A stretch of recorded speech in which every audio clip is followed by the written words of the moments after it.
Bismillahirrahmanirrahim. Assalamualaikum warahmatullahi wabarakatuh. Alhamdulillahilladzi khalaqa kafatal anam wa akmalaha bidinil Islam. Asyhadu an la ilaha illallah wahdahu la syarikalah. Khaliqul hadalam wa asyhadu anna Muhammadan abduhu wa rasuluhu imamul ummah.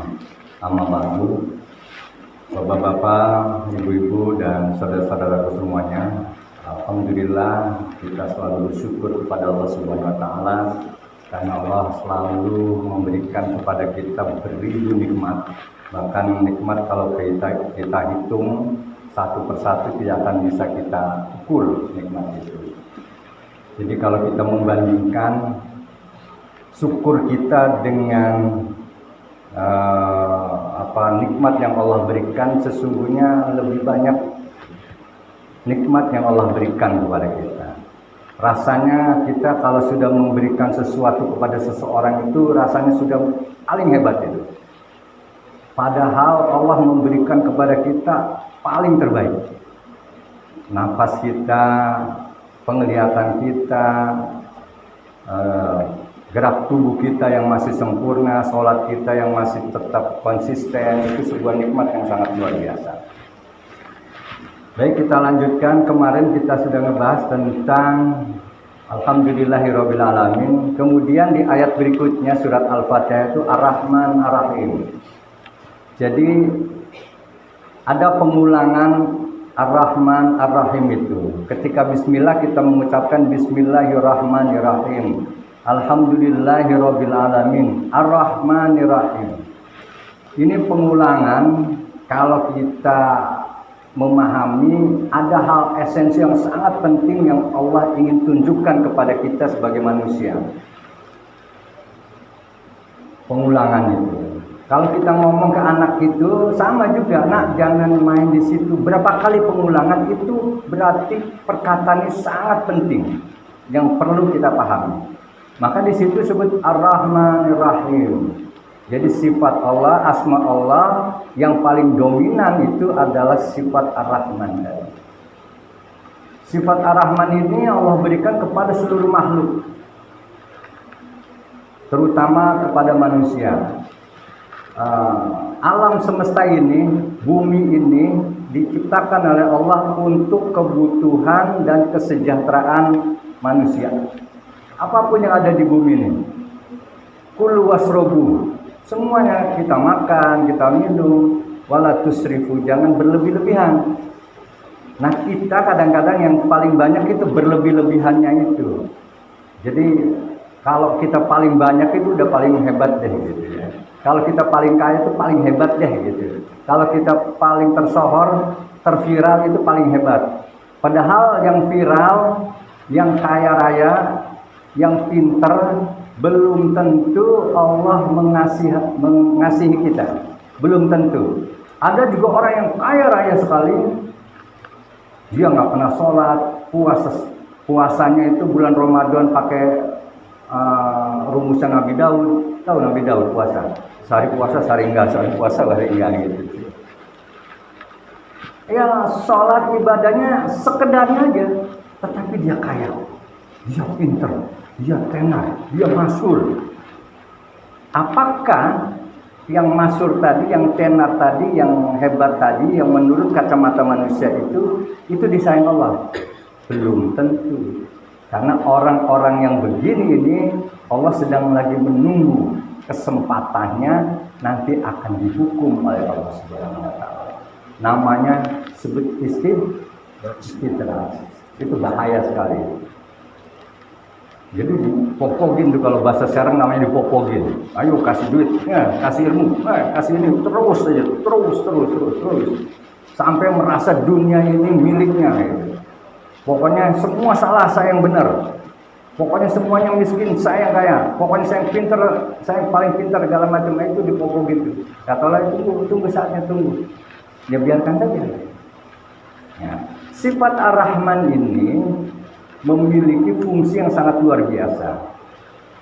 Kita tidak boleh menyakiti seseorang, tidak boleh menghina seseorang, tidak boleh menghakimi seseorang disebabkan orang itu kita rasa lebih rendah posisinya secara ekonomi, secara hukum, secara politik, secara sosial, sesuai apapun dianggap rendah. Kita hina. Padahal yang kita akan bawa ke hadapan Allah itu adalah sifat kasih sayang itu. Jadi kita harus menebarkan nih. Makanya Rasulullah SAW diutus ke dunia ini salah satunya adalah rahmatan lil alamin, memberikan rahmat kepada seluruh alam. Ada seseorang yang ibaratnya berbuat maksiat terus-menerus karena tekanan ekonominya sehingga dia berbuat kezaliman. Disebabkan melakukan tindakan kecil, surga didapatkannya. Jadi Bapak Ibu, sholat kita kemudian jidat kita hitam belum tentu itu surga. Belum tentu. Puasa kita nahan lapar haus itu belum tentu surga kita ini. Kalau Allah tidak merahmati, kalau Allah tidak memberikan rahmat kasih sayangnya kepada kita. Jadi ada seseorang tuh perempuan, dia kalau orang sekarang namanya jablay ya. Jablay, ya kerjanya begitu. Menggoda laki-laki segala macam, tetapi ketika dalam perjalanan pulang kemudian melihat seekor anjing yang kehausan, dia mau ngambil minum, anjing itu nggak bisa ke sumur, sedangkan dia harus minum tuh anjing. Apa yang dilakukan? Itu tali timbanya nggak ada. Itu kalau jablay itu Bapak Ibu, itu biasanya sepatunya itu kan itu tuh diikat tuh, kemudian dimasukin ke sumur, serut, ditarik, dikasih minum. Karena seseorang tadi, perempuan tadi memiliki rasa kasih sayang, rasa rahmatan, Allah berikan dulu hadiahnya itu di surga. Asik kan Pak ya? Ada seorang ulama besar, wah dia menulis ratusan buku, ribuan buku, kemudian didatangi oleh malaikat, sebuah kisah ini. Kemudian didatang oleh malaikat. Kata malaikat, kamu masuk surganya apa? Kata si ulama tadi, saya sudah menulis buku ini, saya sudah mengajarkan ini, saya sudah ini, saya sudah ini, saya sudah ini. Kata malaikat, bukan itu surgamu. Apa surganya? Disebabkan adalah perbuatan kecil yang dia lakukan, yang tidak disengaja dan bahkan itu remeh-temeh gitu. Jadi si ulama tadi itu kalau orang dulu menulis itu kan pulpennya dicelupin Pak, ya nggak? Dicelupin di tinta itu.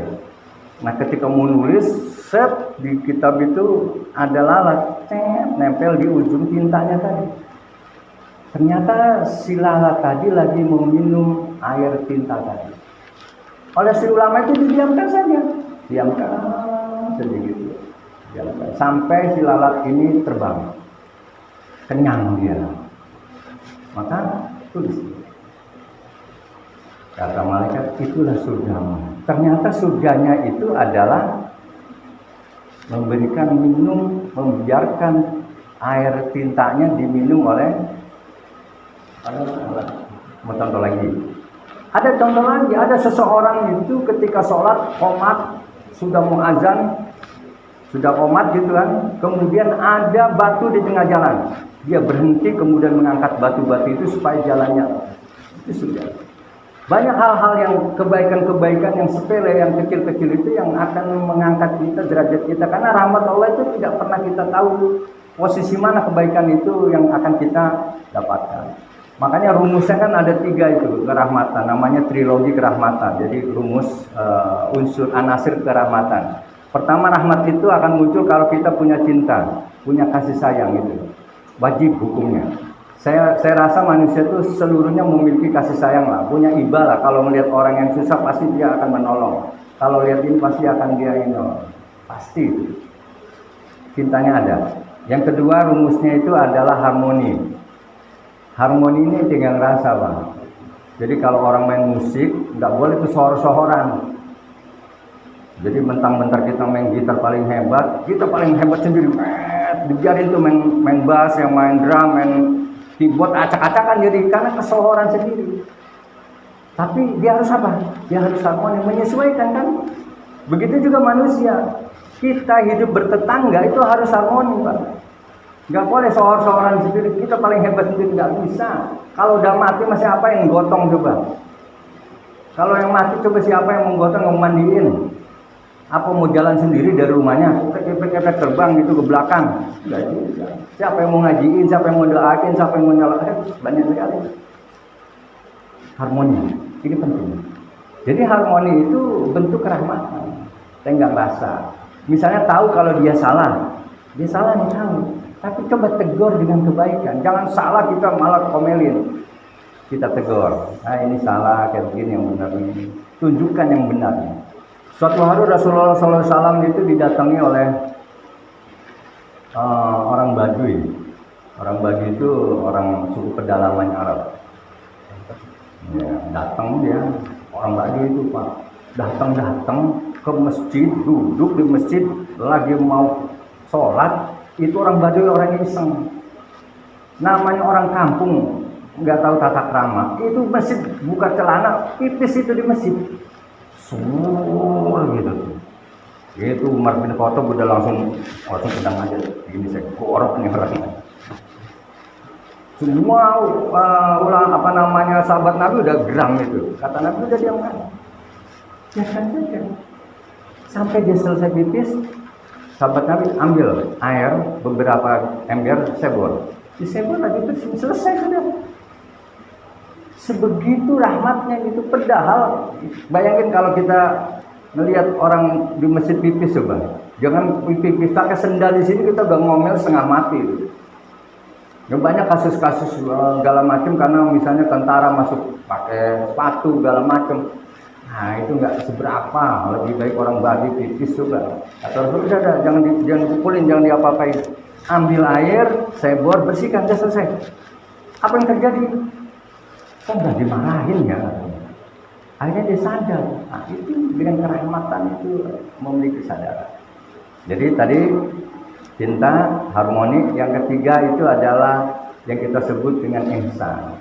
Ihsan itu kalau dalam bahasa Yunaninya altruis. Jadi dia memberikan kebaikan sesuatu kepada orang lain tanpa adanya imbalan. Orangnya ikhlas.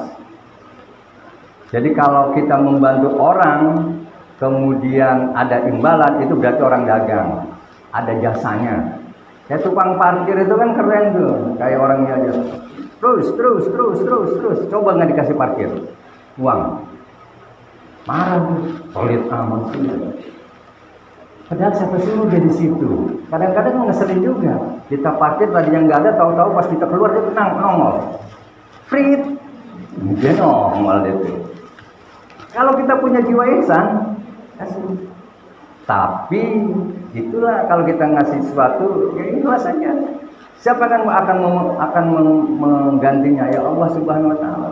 Apapun yang kita lakukan kalau dengan ihsan, dengan ikhlas, itu puncak tertinggi itu. Jadi kalau iman kemudian ihsan itu paling tinggi itu. Udah derajatnya udah mantep itu.